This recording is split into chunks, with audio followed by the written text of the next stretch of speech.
Next on the Broadway Show, we're talking to two of the Tony-nominated stars of Mother Play, Jessica Lange and Celia Keenan-Bolger, plus the Tony-nominated playwright. And we're taking a walk with one of the Tony-nominated stars of Cabaret at the Kit Kat Club. I'm Tamsen Fadal, and this is the Broadway Show. We're on the road to the Tony Awards, so let's get started. I'm Tamsen Fadal. Jessica Lange is an icon, a Triple Crown winning actor, Oscars, Emmys, a Tony. She's awesome, and she's back on the Broadway stage in Mother Play. I had a chance to chat with Jessica Lange. Well, we'll just jump right in because I know we're right down the hallway from where you've been rehearsing. Yes. Talk a little bit about coming back to Broadway. I'm really excited about it. Yeah, I'm really looking forward to it. I've missed being on stage. It's been about, I guess, 7 years. I can't believe that much time has passed since we did Long Day's Journey into Night. So, but it's a new experience for me because I've never done a brand new play before, and that has been thrilling. What makes that different from doing something that would be a revival? I mean, this is all new, you know, I guess no expectation of the audience, right? Well, I mean, it's going to be a absolutely brand new story. I mean, I've done the American classics basically on stage. Streetcar Named Desire, Glass Menagerie, Long Day's Journey into Night. It will be creating something nobody's seen before. There'll be no way to compare it to anything. So that in itself it's an exciting, it's exciting. What do you miss about the stage when you come back? Because I know it's such a commitment of work. For me, it's the community. You know, it's that idea of being on stage. There's an audience there. There's this common experience that you're having, which obviously with film is very different. The idea that each day is different. Every performance is a new experience, no matter how many times you do it. There's something, it's alive. You know, it keeps every performance, every day, there's new discovery. It's a living, breathing thing. Let's talk about the premise of the play and what it's about and what people can expect from you and your co-stars. It's got a great cast. I'm thrilled to be working with Celia and Jim. I love them both. You know, the play is a family play. It follows them through 4 decades of their lives together. You see the children growing. You see everybody aging, which in itself is an interesting experience because unlike film, where you do so much of that through makeup, hair, prosthetics, whatever. I mean, when I was doing Grey Gardens, you know, I'd be in the makeup chair sometimes for 4 hours in the morning before we'd ever shoot because there would be prosthetics, there'd be the wig, there'd be this and that. And this is completely different in the sense that it really is, you're doing it through movement, you're doing it through energy level, you're doing it through voice. And I mean, obviously you do that also on film, but you don't have the added makeup and hair and everything else. Here's Beth Stevens with another edition of Building Broadway. Paula Vogel's new work, Mother Play, offers an unflinching look at her own family. Celia Keenan-Bolger plays a version of Vogel in the play, which was nominated for 4 Tony Awards. I sat down with them both on stage at the Hayes Theater.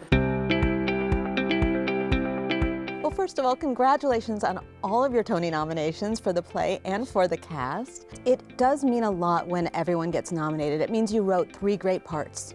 Oh, that's a good way to look at it. To me, it means that we somehow or other managed to get 3 great actors. That's right. That's how I celebrate, knowing every day that they're stepping on stage. I celebrate. It's such an honor. Tell me what the germinal idea was for this play. The germinal idea was, how do I say, hi, Mom, on stage after all of this time? How do I try to capture her? How do I work my way back to love? And so it's been in my head for a very long time. And I'm now hearing from people who have, like me in their childhood, packed up every couple of months the household belongings to move to the next place. I knew it had to have boxes. I knew it had to be about moving. It's actually true that I did work for a moving van company.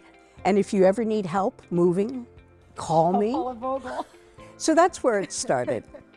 And actually, as soon as I started thinking about it, I've been such a huge fan of Celia's for so very long a time that I thought, gee, I wonder if she'd do this. So I wrote in the role of narrator, which in some ways is me. And I think I told you like 15 years ago that I'm working on a play and I'd like you to read it. And so that's the miracle to me. She said yes. You have such co-stars to work with on this stage.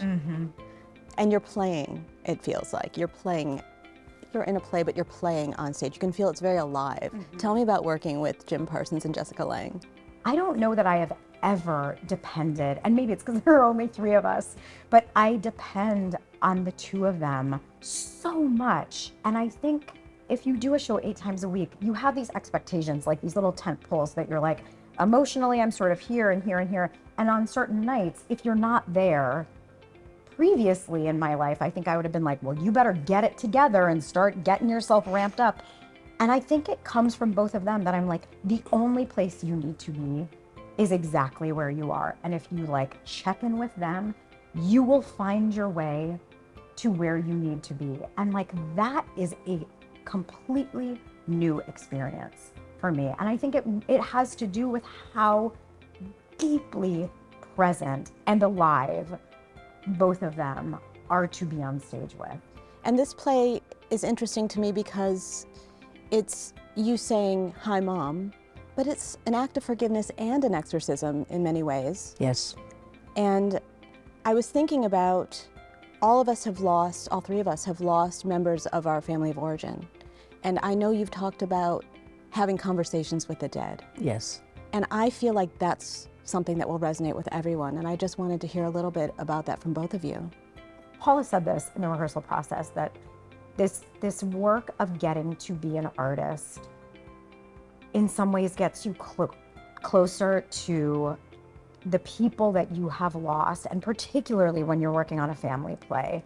I think we all brought so much of our family of origin into the room that it's not just that I'm on stage with Jessica and Jim. I'm on stage with Susie Keenan and Andrew Keenan-Bolger and Maggie Keenan-Bolger and Carl Vogel and Paula Vogel. Like the layers that you get to then participate in all of these dynamics that feel so separate from one another are suddenly all in this like stew of what Paula has made. And so I think in some ways, I never feel closer to my mother than I do when I'm on stage. That it's like there is some channel that gets to open up where I am communing with her in a way that I can't really access in my regular life. And you know, Paula has written that into the play with Martha and Carl, but it's like once that channel gets opened by the playwright, then all of a sudden the actors are able to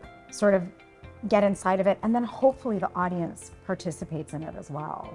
I think my first funeral that I attended was of my Jewish grandfather. And what I remember was my grandmother keening on the sofa, and then she'd lift her head and say, we need more bagels. And then she would keen, and then she would crack a joke, and we'd be on the floor. And I remember thinking, this is one of the most fun experience I've ever had in my life. So something in her act, the rabbi came and said, what were your husband's favorite words? And she said a vulgar Yiddishism. And the rabbi said, I beg your pardon? She said, those were his favorite words. And again, we started dissolving in laughter. So I think from that early age, I learned that if we can look pain directly in the eye and experience together, we're fearful of that. We back away, we repress it. But the moment you manage together to look at pain and feel it, it frees the laughter. It frees a life force, an energy in which you can feel the spirit of our ancestor in the room. It's time to take a walk with a Broadway star, so let's send it out to Charlie Cooper. Steven, we're about to walk you to work. Yes, thank you. August Wilson Theater, Yep. Cabaret. But first and foremost, I have to say congratulations on the Tony nominee. Thank you so much. Yeah. I have been around the block in this business, and I'm here to tell you it's my first nomination. Incredible. So I'm very excited about it. Yeah. Needless to say. Yeah, and you've been doing this for a long time. I mean, you've been doing theater for a long time since you were, what, 10? Yeah, In Lubbock, how'd you know Texas? that? Listen, I did my research. Children's Theater. Let's shout out to the Lubbock Children's Theater. I started when I was 10 years old, and I haven't looked back. I love that you are able to tell stories that I imagine are very close to your heart, particularly this story. For sure. It does encapsulate the Jewish experience. Talk to me a little bit about just the role and how it speaks to you in that way and in other ways as well. Yeah, well, Herr Schultz in Cabaret is the token Jew, and he's a Jew living in Berlin in 1930, just as the Nazi movement is making its whisper. Yeah. It hasn't really gathered full steam, so I feel it's important to be engaging in this story that takes place in 1930, but it's really a story for our time as well, and certainly giving the voice to a Jewish character is very, very, I'm Jewish, and it just is very meaningful to me to be able to tell this story. Talk to me a little bit about how collaborative the process was in this particular show, because I imagine that maybe you had an inclination at some point, or maybe you didn't, to kind of pour a lot of your own personal knowledge into this role. Yeah, well, the thing that was amazing is that even though the production was so successful in London and the team from London came over, they absolutely made us feel like they weren't going to just say, move here, this is where you do this. It was all up for grabs. Yeah. And they absolutely let us bring ourselves to it in a beautiful, amazing way. Rebecca Frecknell, the director, just across the board, everyone was like, let's re-examine what this story is for New York, for Broadway, and for the American performers. And that was amazing because it absolutely felt like we were building it from scratch.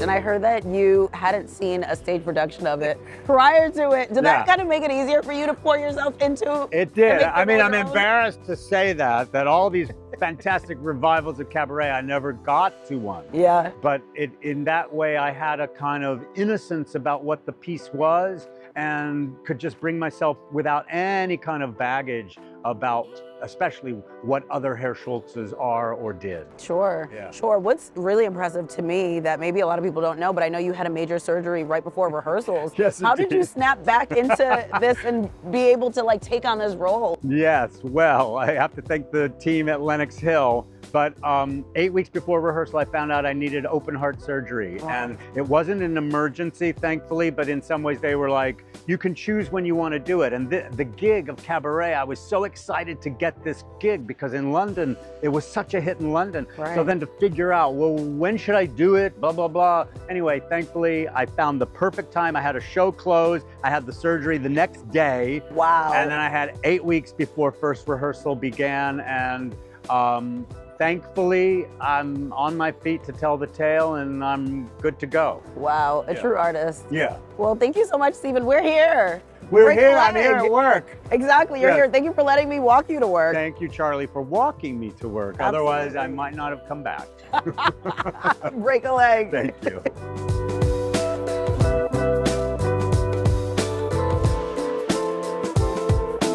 The Broadway Show is back in just a sec. Welcome back to The Broadway Show. I'm Tamsen Fadal. Let's get back to it. It's Pride Month, and we're taking you to the JELLICLE Ball. It's a new interpretation of Andrew Lloyd Webber's Cats, but with no cats. It's a drag ball-inspired take off Broadway. Paul's here now with the story. I never thought I would get to see you play Old Deuteronomy in Cats, the JELLICLE Ball. We got a subtitle now. Yes, and the subtitle, the subdeck, has much more nuance and passion than the original title. This is not a spoiler, but there are no whiskers, No whiskers, okay. no fur, Okay, no tails, okay. just a bunch of cats. Cats. Yeah. You're a cat. I'm a cat, You've always you're been a a cool cat. cat. I'm a cool Right, cat. cool cat. Yeah, we're cats. Yes, We're just absolutely. hanging out. We're cats. Yeah. Singing some Andrew Lloyd Webber songs. You are. And so Old Deuteronomy is the king cat. Well, I think more specifically, Old Deuteronomy is the parent cat. He is the DNA from which all the other cats come. Wow. And aspire to. Right. Yeah. So the original Cats without the subtitle, it was a bunch of cats telling about their lives for Old Deuteronomy, and Old Deuteronomy chose one of them to take to the Heaviside Layer. Right. And the whole time it was kind of a contest to find out, you know, who was going to get on the tire. It was a tire on stage. Right. And go to heaven, right? Yeah. That's sort of what we dealt with. So now we're set in the ballroom world. Right. Which many people know from Pose or from Paris is Burning. Right. Those are sort of the mainstream pop culture references. We're seeing a lot of people from different worlds and cultures coming into our theater world. Yes. It's a very queer cast, it looks from the Yes, outside. I would say that. What is it like for you to get to work in a room like that and to get to sort of explore relationships with new kinds of performers? And what's it like for you? I'm open to the experience and to the experiment. Because if indeed revolution or great change is on today's menu, I want to be on the avant-garde edge of the change. I don't want to be bringing up the rear. And the magic of this process is combining theater and all of its process with the discipline of ballroom. And it's going to sizzle, absolutely sizzle. Want to see more of Paul's interview? Head over to Broadway.com for an extended version.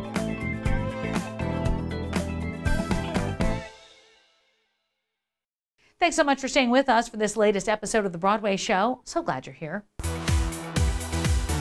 New York City Center is celebrating 30 years of Encores. It's a 30th anniversary of the beloved musical revival series, culminating with Titanic.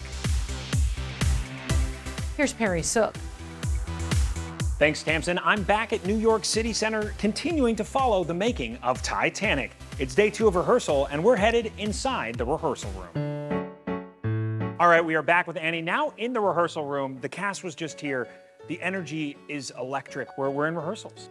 It is we did a sing read-through this morning after they'd learned all of the songs, and this company is bananas. I mean, it's just like it's so emotional, you know, because we all know the story. So you're like, okay, so those guys are gonna die and those, you know. But when it actually happens, you know, the book is so good that and the actors are so amazing, even just on a first read-through, it's really emotionally devastating. The score of this show is phenomenal, and so many of the great tunes are yours. When you get that score for the first time, you know, what is the beginning of your process as you're starting to dive into this character? You know, I wasn't that well versed on the music, but as everyone else was getting excited about the score and whatnot, I'm like, and then now I've heard it, it's phenomenal, and to have the indulgence of this massive orchestra that we get to perform it with is just going to be once in a lifetime. We saw it in the room today, the massiveness of this show with all of those people. Yeah. Excellently cast, put together Yes. in this perfect puzzle piece.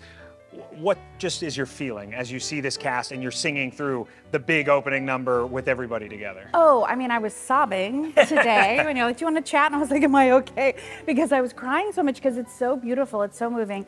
You know, I just closed Kimberly Kimbo, and that was a 9-person show, and now we have like 32 of us on stage. It's really wild, but there's something so beautiful about that, and like just being encompassed in a wall of sound, and all of these different experiences of actors you've either worked with or have admired for years. I've never got to work with Chip Zien, you know, like it's incredible. As soon as Chip and Judy Kuhn started singing, I was a mess. And so you're just like, cool, this is great.